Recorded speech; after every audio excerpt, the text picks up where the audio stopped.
Strawberry Generations, ini adalah topik yang mulai banyak dibicarakan, tetapi kita sering lupa bahwa di balik Strawberry Generation juga ada yang disebut sebagai Strawberry Parents.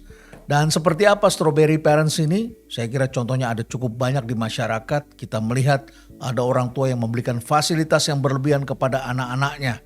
Ada yang memberikan ajudan, asisten, driver, beragam hal yang seharusnya belum didapatkan oleh anak-anaknya.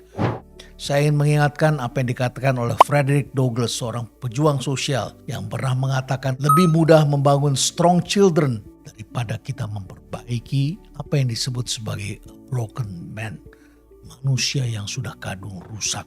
Dan kita menyaksikan Strawberry adalah sebuah generasi yang tentu saja bukan generasi yang bisa kita andalkan di masa depan. Mereka hebat, sekolah bisa S2, sekolahnya bagus, tetapi ya mudah rusak. Namanya juga Strawberry, disikat sedikit saja sudah bonyok dia. Bukan seperti itu yang kita inginkan. Beberapa hari yang lalu saya baru saja nonton sebuah film yang berjudul Jalan yang Jauh Jangan Lupa Pulang. Saya tidak mengatakan film ini bagus atau jelek, silakan Anda nilai sendiri. Tetapi ada nilai yang saya pelajari dari film ini, yaitu sebuah peristiwa yang dihadapi oleh salah satu anggota keluarga yang tengah berjuang di luar negeri. Tiba-tiba dia menghilang. Dan dia tengah menghadapi persoalan yang membentuk dia keluar dari Strawberry Generation. Tapi orang tuanya ingin memberikan semuanya. Walaupun itu susah, dia kasih uang dan anaknya diharapkan tidak menghadapi kesulitan. Masalah anak mau diambil semua oleh orang tua. Bahkan ketika anak menghilang, dia kirim anggota keluarga untuk mencari. Bukankah ini adalah problem yang dihadapi oleh sebagian besar orang tua? Walaupun susah, kepala jadi kaki, kaki jadi kepala, anak tidak boleh susah. Padahal kita juga pernah menghadapi kesulitan itu dan ini telah menjadikan kita sebuah generasi yang kuat. Tentu saja kita perlu belajar bahwa dalam kehidupan ini ada beragam cara parenting. Salah satu yang saya ingin sampaikan kepada Anda adalah apa yang disampaikan oleh Diana Baumrind. Ini adalah seorang psikolog dari UC Berkeley yang mengatakan setidaknya ada 4 jenis parenting. Yang pertama adalah parenting yang bersifat authoritarian. Authoritarian ya otoriter, artinya orang tua yang udahlah anak itu adalah objek dari saya subjeknya, anak adalah objek. Jadi apapun yang dilakukan anak harus ngikut dengan saya. Orang tua melakukan intervensi karena merasa paling tahu, paling mengerti masa depan anak. Kalau saya dokter, anak saya harus jadi dokter. Kalau saya polisi, anak saya harus polisi. Saya jenderal, anak saya harus jadi jenderal. Padahal kapabilitas anak belum tentu. Dan kemudian orang tua banyak melarang hal-hal yang dilakukan anaknya. Bahkan mau menikah saja diatur. Seringkali orang tua kemudian mengambil alih masalah yang dihadapi anak sebagai masalah keluarga. Ini adalah salah satu model parenting yang seringkali tidak disadari bahwa ini juga penyumbang lahirnya yang disebut Strawberry Generation. Yang kedua ada orang tua yang bersifat permisif. Karena orang tua ingin anaknya senang, dia gak mau repot, sudah sibuk dengan pekerjaan.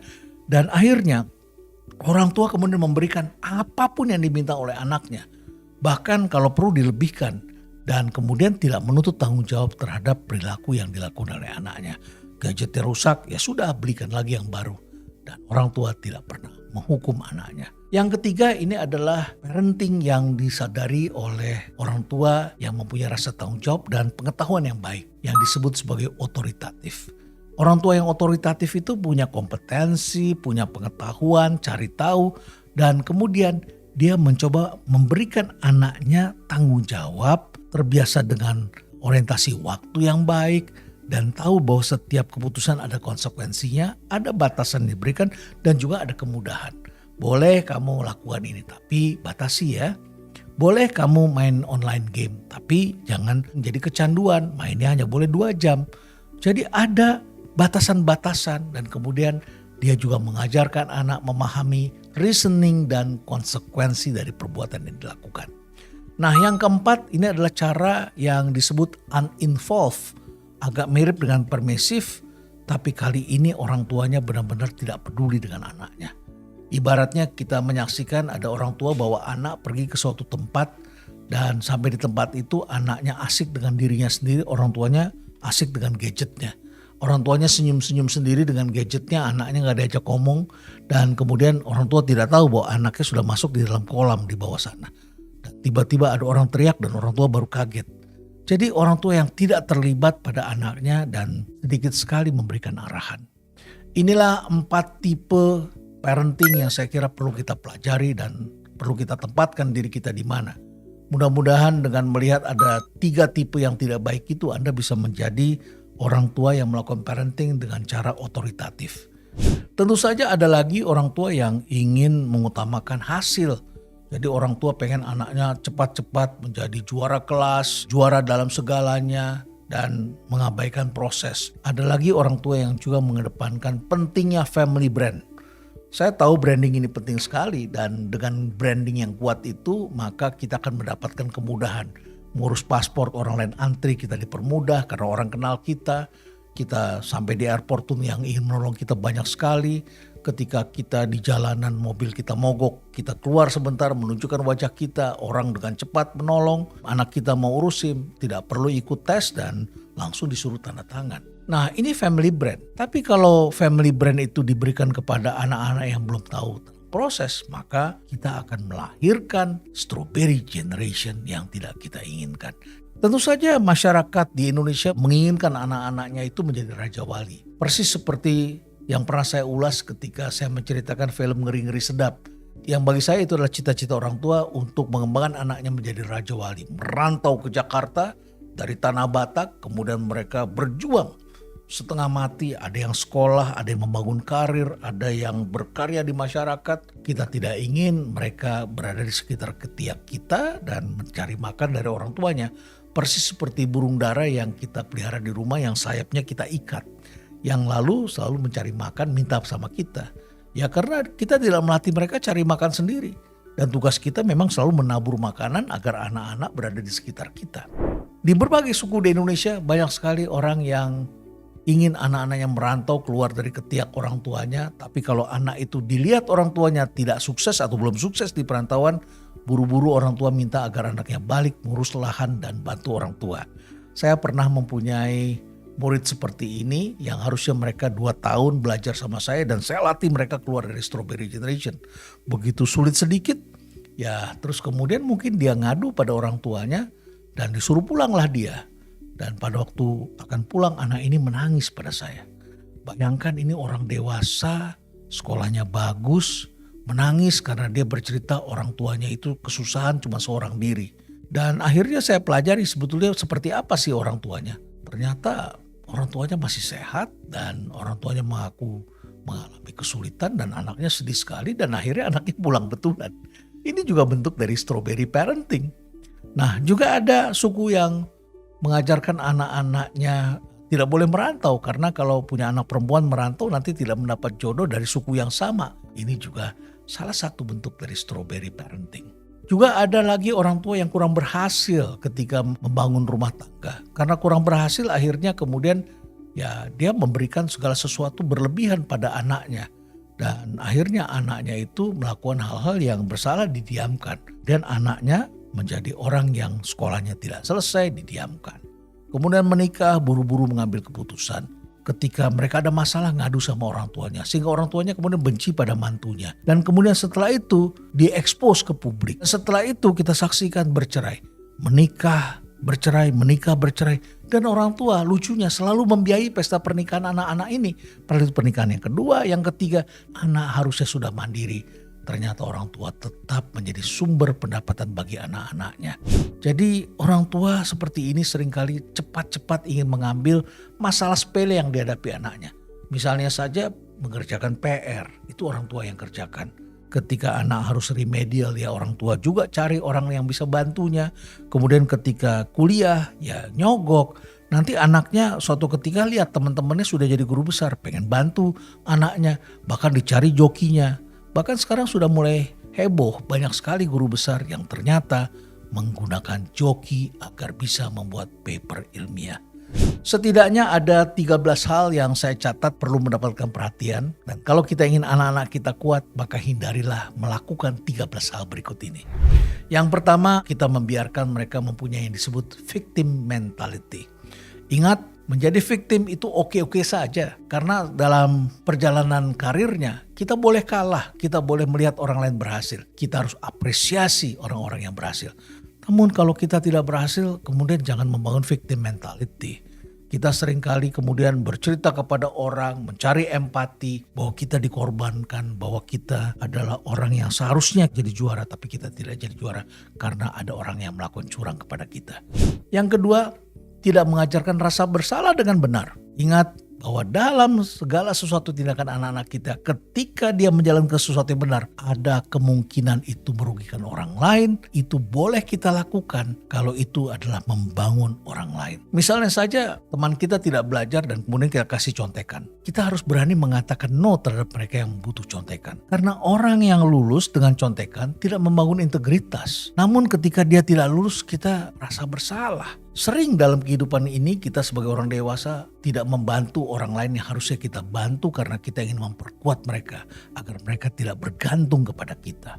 Tetapi ada kalanya itu pantas kita lakukan untuk membuat manusia ini menjadi sosok yang tegas, sosok yang kuat di kemudian hari. Kemudian yang ketiga, menjadikan anak pusat perhatian. Menyebut anak sebagai princess, the smartest man in the world. Kita puji-puji anak kita sebagai yang luar biasa. Stop, hentikan itu semua. Jangan berikan gelar-gelar seperti itu sehingga mereka kemudian terbiasa dilayani. Anak-anak dari kecil harus terbiasa bisa melayani dan mengapresiasi orang lain. Yang keempat, menghindari ketakutan. Ingat bahwa anak-anak tetap harus punya rasa takut. Takut terhadap Tuhan, takut melakukan kejahatan, takut menyakiti orang lain, takut menghadapi hukum, menghadapi hal-hal yang tidak benar di kemudian hari. Caranya adalah disiplin, persiapan, dan lain sebagainya. Namun ketika menghadapi hal-hal yang menakutkan, jangan hidup dalam mitos. Ajarkan anak-anak agar berani keluar dari selimut rasa aman mereka. Yang kelima, jangan melayani anak seperti bos. Ingat bahwa anak-anak kita juga harus melakukan sesuatu untuk mendapatkan hal yang mereka inginkan. Kalau Anda ingin berlibur misalnya, ajaklah anak Anda untuk membuat keputusan. Mau ke luar negeri atau di dalam negeri, ke kota mana, kemudian memilih hotel, ajari mereka untuk berani mengambil keputusan. Ya, kemudian ketika mendapatkan sesuatu yang tidak sesuai, ya itu adalah keputusan kita bersama. Yang keenam, expecting perfection. Banyak orang tua yang tidak bisa membedakan antara performing well dengan perfectionism. Kalau Anda melatih anak Anda juara kelas, maka dia pinter semuanya. Seninya bagus, penyanyinya bagus, olahraganya bagus, matematikanya bagus, IPA-nya bagus, IPS-nya juga bagus. Agamanya juga hebat. Tapi itu semua kan teori. Dan tentu saja dia tidak perform well, tetapi dia perfeksionis. Kita tidak ingin anak kita itu menjadi juara kelas, tetapi harus menjadi juara dalam kehidupan.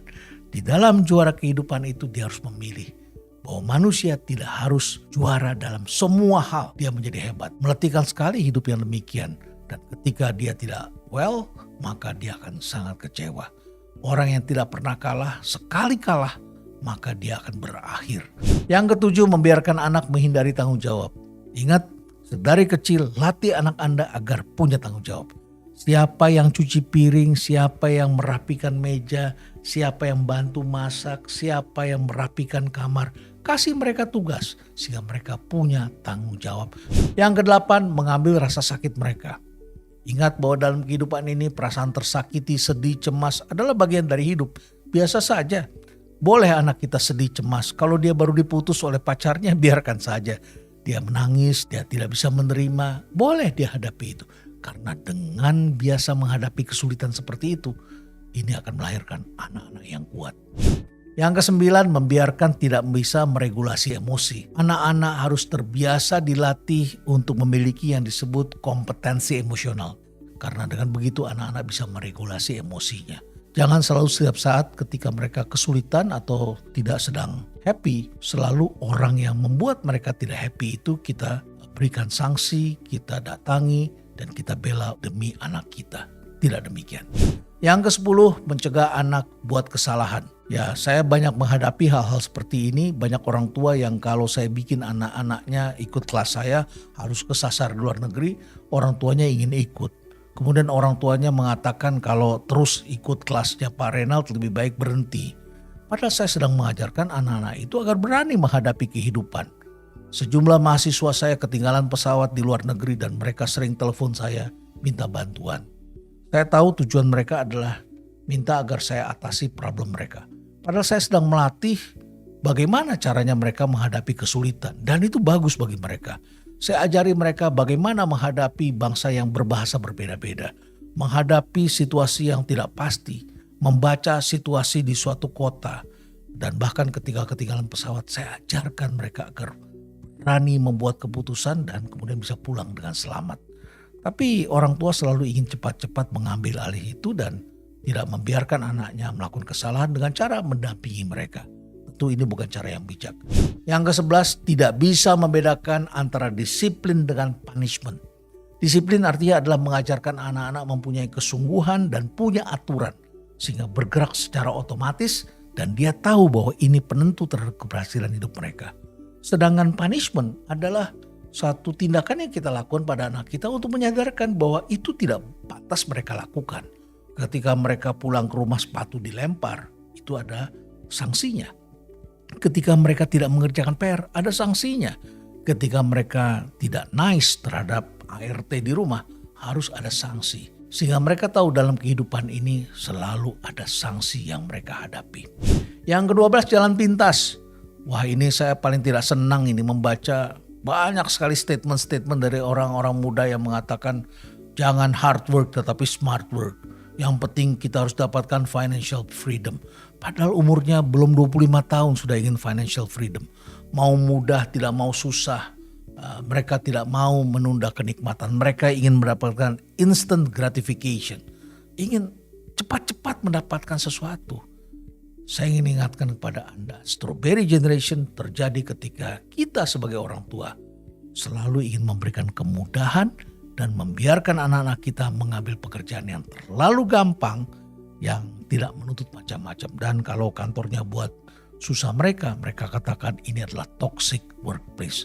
Bukan seperti itu. Hadapi kesulitan ini karena dengan begitu Anda akan menjadi manusia yang strong. Terakhir, lebih mengutamakan hasil daripada nilai-nilai. Yang perlu kita ajarkan kepada anak-anak kita itu adalah nilai-nilai, bukan hasil akhir. Gak apa-apa anak kita tidak naik kelas, tidak berhasil dalam hal tertentu, tapi dia belajar, tapi dia tahu dia punya integritas. Apalah artinya punya anak juara kelas, indeks prestasi begitu tinggi, tapi tidak dipercaya orang. Karirnya selalu terhambat karena dia tidak bisa dipercaya. Biarkan kita latih anak-anak kita menjadi sosok yang bisa dipercaya. Tetapi jangan latih mereka menjadi sosok yang kaku, yang rigid, yang menyusahkan orang lain, yang tidak bisa menerima keberhasilan orang lain. Latihlah mereka menjadi sosok yang mudah beradaptasi, yang bisa menghargai kerja keras orang, berempati terhadap prestasi orang lain, dan bisa bekerja sama. Jadi 13 hal itulah yang saya harapkan bisa Anda hindari untuk mencegah Anda menjadi strawberry parents. Akhirnya saya ingin tutup dengan 2 buah quotes berikut ini. Yang pertama ini diberikan oleh Nost, seorang penulis yang mengatakan bahwa banyak orang tua percaya parenting adalah mengenai controlling terhadap children's behavior dan melatih anak-anak menjadi orang dewasa. Namun dia percaya bahwa parenting adalah upaya penting bagi kita untuk mengendalikan perilaku kita sebagai orang tua. Karena anak-anak belajar dari apa yang dijalani dan apa yang mereka lihat, serta menjalankan apa yang dipelajari. Dan satu lagi ada sebuah quotes yang menarik dari Frank Sonnenberg, seorang penulis. Dia mengatakan no kepada anakmu di saat yang tepat adalah juga merupakan sebuah bentuk cinta. Kalau kita bisa mengajarkan cara keluar dari strawberry parenting ini, maka ini adalah cara yang tepat membangun bangsa yang kuat. Stay relevant.